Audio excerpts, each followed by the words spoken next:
Commenter une vidéo de match avec Axel. Ouais, donc Shinigami pour... Ouais, on était chaud à 11h45 du soir. Ouais, ça nous est venu comme ça. Alors c'est un match qui vient de la chaîne VS Slasher, donc on commentera aussi nos propres matchs parce que c'est toujours intéressant d'expliquer les moves, etc. Et de pouvoir se justifier, aussi de voir où on fait des erreurs justement. Donc voilà, ça c'est un match de demi-finale de tournoi aux Philippines. Donc, avec un match-up qui semble assez intéressant, ce sera Regalia contre Silver Sword. Donc Pale Moon contre Genesis. On n'a pas vu la vidéo, donc ce sera une découverte. Une découverte, ouais, du live pour nous quoi. C'est parti, t'es prêt?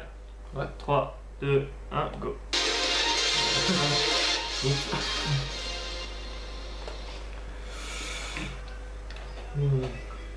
Ok, donc Pale Moon à gauche et Regalia à droite. Donc déjà, là on a un Pale Moon avec un tapis Alfred. Encore sous plastique. Ah non, si vous jouez avec des tapis sous plastique, pitié, enlevez le plastique. Parce que votre tapis forcément il va s'abîmer un jour, mais enlevez le plastique, moi ça me rend fou ça. C'est juste un tapis. C'est pas pour vous offenser les gens qui jouent ce truc, c'est peut-être des préférences, mais moi ça me rend fou les gens qui jouent sur tapis slivé. Après je dis ça, mais bon, je suis le genre de mec qui double slip.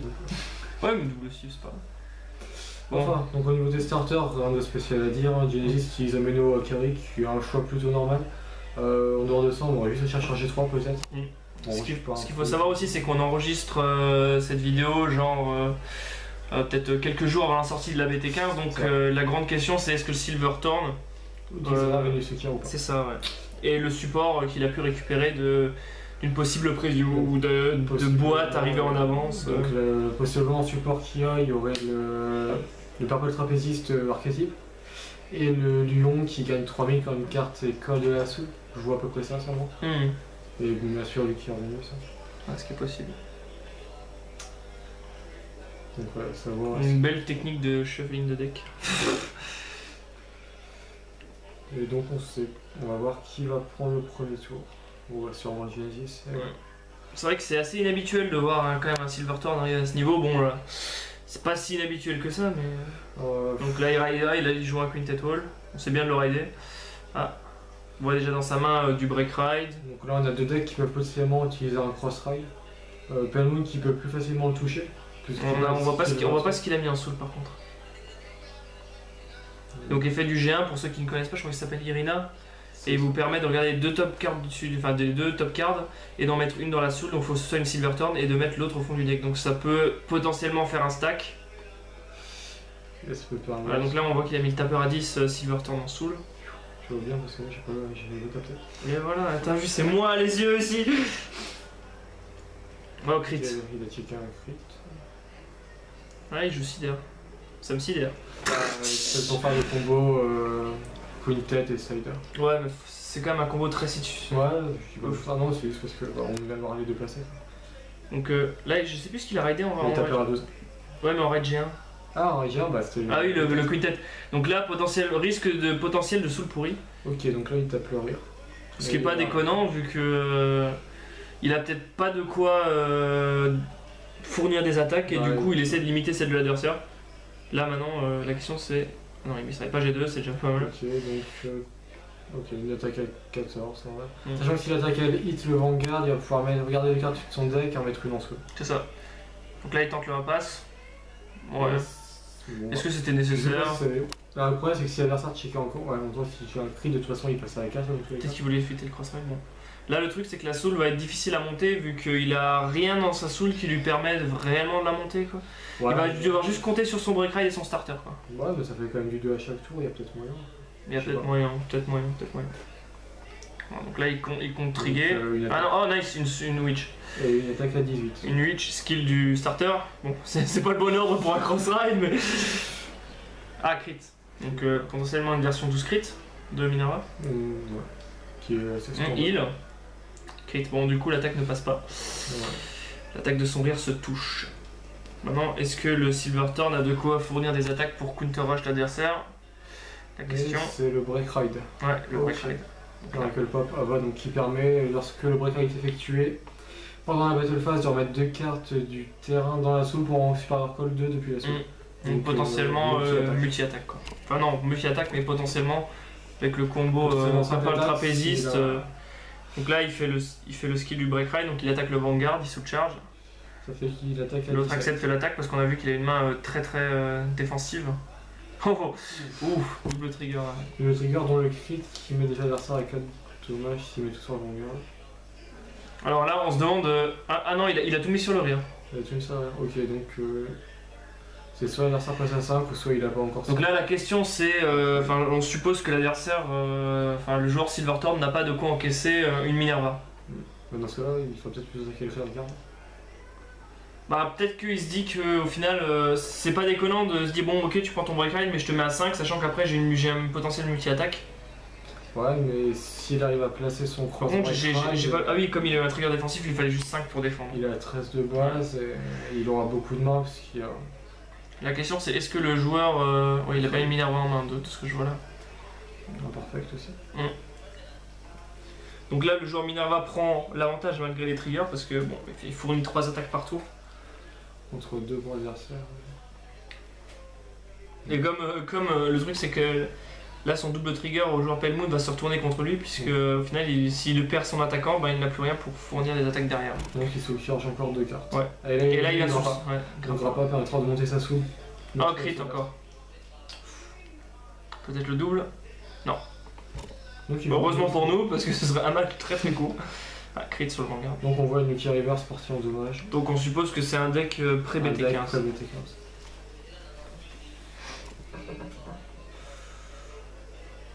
Donc c'est juste. il y a un trigger de chaque côté. Hein. Ouais. Donc en fait ça revient. Il faut que je dise pour défendre. Donc là pour l'instant, c'est le joueur Pale Moon qui a l'initiative de lancer son break ride en premier. Ouais. Après, ils vont sûrement encaisser des Minerva qui peut faire très mal à 5 dommages. Pendant qu'il va faire très mal à 5 dommages. Ça dépend, tu peux essayer de taper les rires et puis peut-être essayer de miser sur une sortie de trigger. Après, tout dépend ce qu'il a mis dans le stack. Bon. Là, apparemment, il a pas envie de se faire. Il a break ride ou pas? Non, il a pas break ride. Il a pas break ride. Il a juste call direct son purple trapéziste. Donc ça confirme vraiment qu'il n'est pas le support de la BT15 puisque sinon il y a pareil en archétype avec 1000 de plus. Mais qui ne peut support que des. Que des Silverthorn. Mais techniquement, en dehors du break ride, il n'aurait pas grand chose d'autre à faire.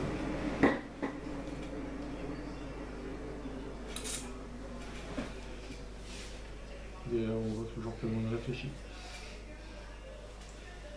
Voilà, là c'est une action. Enfin, un choix très très dur à prendre. Dans le sens. Qu'est-ce que je vais faire pour me sortir de là, quoi. Ouais, c'est qu'il va sûrement attaquer le Vanguard et s'il le fait, il faut que ça soit pouvoir encaisser le cross break ride, ce qui est pas forcément évident. Donc il prépare 3 attaques, c'est-à-dire qu'effectivement il. En plus, il a aucune colonne optimisée, c'est là que la purple archétype fait son truc, quoi. Ouais. Et il a pas non plus de quoi préparer un futur. Si j'ai bien vu, il a un perfect en main. Il a un perfect en main. Ouais. Mais je sais pas combien de cartes il envoie. Donc là, il va peut-être essayer de temporiser la partie. Ah non, Vanguard. Et là, il se cherche son heal. Allez. Il a vraiment une mauvaise décision qui va peut-être lui nuire. C'est le problème. Ouais, gros trigger. Je pense pas que le draw soit vraiment suffisant. Il en vote pour quand même une bonne main pour être géré à 5 dommages.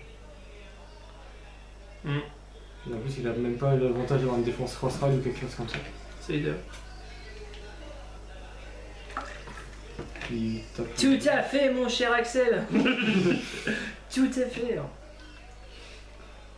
Non, tu ne pourras pas faire une imitation devant la caméra. Ouais, donc là, le mec il s'en fout de gaspiller ses attaquants, vu qu'au final, quand il va break ride, il va recall ses witch depuis la soul. Ouais, et en plus, il va pouvoir piocher des cartes. Donc son terrain sera facilement rempli.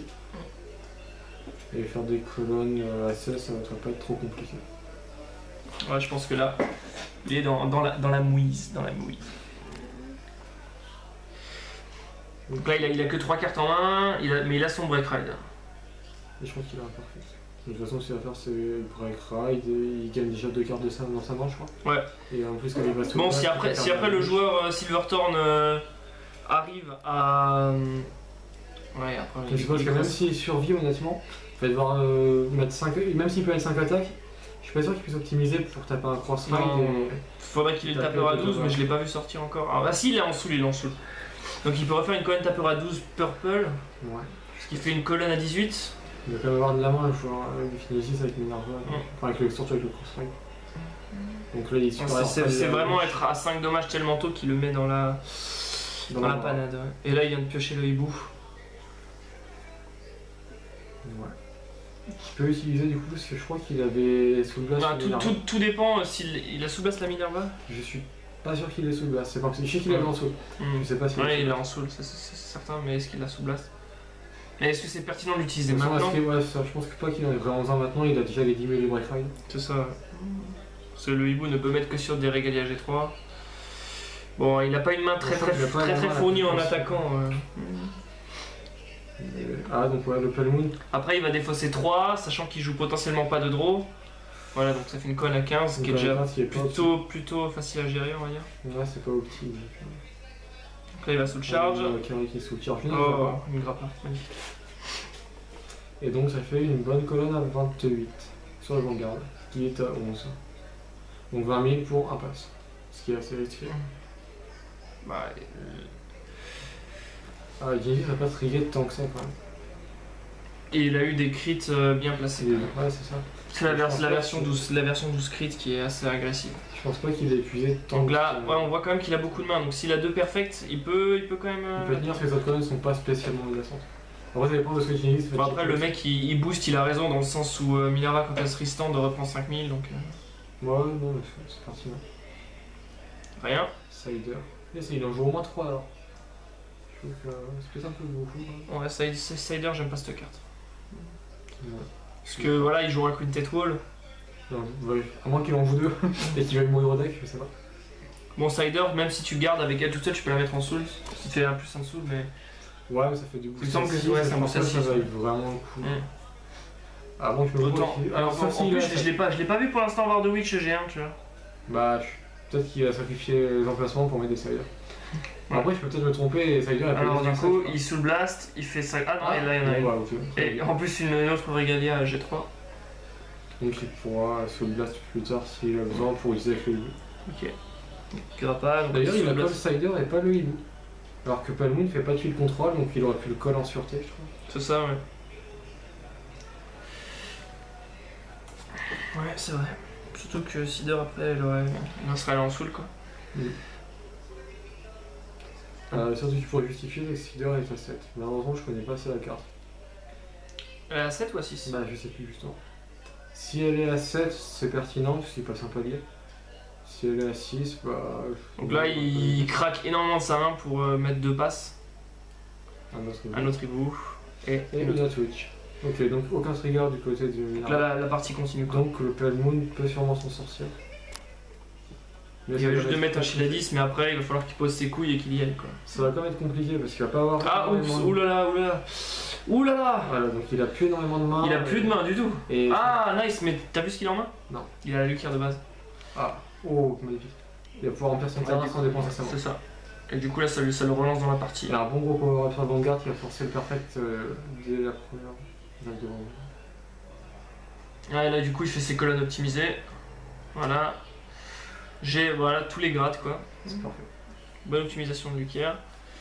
La question c'est est-ce qu'il fait Irina? Il va se charge avec qui?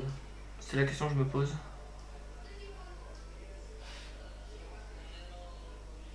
Ok. Ok, d'accord. Parce que Irina fait regarder les cartes du deck, il met pas une carte random, c'est chaud. C'est ça, ouais. C'est l'action que je comprends pas trop.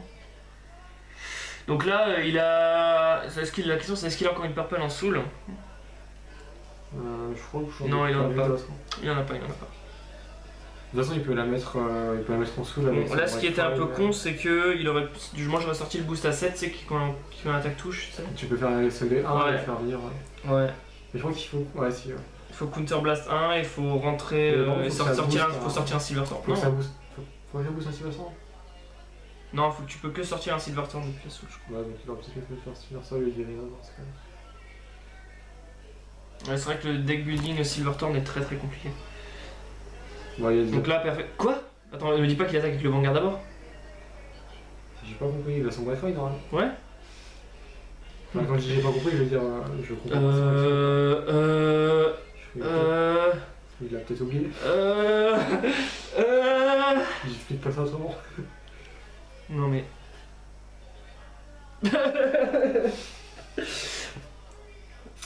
C'est horrible ce qui vient de se passer. Alors soit on est perdu dans le match et il y a un truc qu'on n'a pas compris, ou soit il... Bah, soit on a zappé un truc mais... Je comprends pas parce qu'il a break ride, hein, donc même s'il a sorti de la soul, il a fait du break ride assez actif. Bah normalement quand t'es un joueur Pale Moon, tu dois savoir que le break ride ça sert à ça quoi. Ah mais ok, ça. Ah attends, dites-nous sur un truc qu'on n'a pas suivi mais... En fait je le dis pas parce qu'on ne l'entend pas mais... T'as vu, je fais des blagues et tout. Vous avez rien vu, rien entendu. J'ai senti le désespoir dans tes yeux. Ah complètement. Attends, regarde, attends, il a eu une carte en main. Il a toujours 4 de match. Il a une carte en main. Bah c'est fini. Il a une carte en main. Adieu. Attends, il en a 2. Je veux dire, s'il a gardé le hibou, il peut s'amuser. Voilà, hibou, fini. Finito, bonito, au revoir. Vas-y, j'ai pas compris l'action du palon au dernier tour. La lumière était vachement pertinente du coup, s'il a pu remplir son terrain et sans gaspiller sa main. C'est-à-dire qu'il avait plus de main et plus de terrain. Donc... Mais... Non, mais il aurait pu refaire 2 attaques en plus, ce qui, avec le crit, lui permettait de gagner en réalité. Ouais.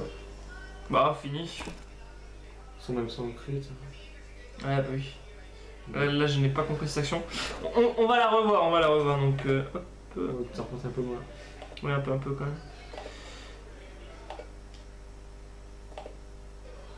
Ouais, donc là on va être autour du break ride. Donc là il vient de break ride. Il call depuis la soul. Ok, bon bah 3, 2, 1, 0. Non mais le pire c'est qu'il optimise bien ses colonnes. Mais il oublie l'effet du break ride. C'est ça, c'est ce qui est... Ouais, complètement. Donc là il soul charge. Déjà, donc c'est pas où, on va dire que c'est Irina parce que... On va dire que c'est Irina. Bah peut-être qu'il peut regarder jusqu'à 2 cartes. Ouais, donc ouais, admettons. Le problème c'est que je suis pas un expert ni de Pale Moon ni de Genesis. Donc, moi j'ai Genesis, j'ai déjà vu le deck tourner et Pale Moon aussi. Bah pareil, j'ai déjà vu tourner, je fais pas les effets par cœur. Ouais c'est ça, les subtilités du deck. Le petit genre... Et voilà, Irina c'est sûr que c'est 2. Non, tu regardes 2 cartes. Enfin, ouais, c'est ça. La logique voudrait que tu regardes 2 cartes quoi, mais... C'est possible que ça que jusqu'à 2 et dans ce cas là ok. Mais par contre il oublie le break ride et ça c'est... Ouais, ça c'est plutôt casse-couille. Hein.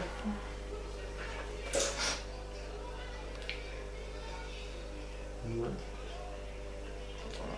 Donc là il compte sa drop, il compte ses triggers en fait. Parce qu'après avec le break ride il pouvait enchaîner 2 attaques, il pouvait remettre la purple plus le break ride en dessous pour refaire une attaque avant sur un rire et refaire une colonne à 18. Exact.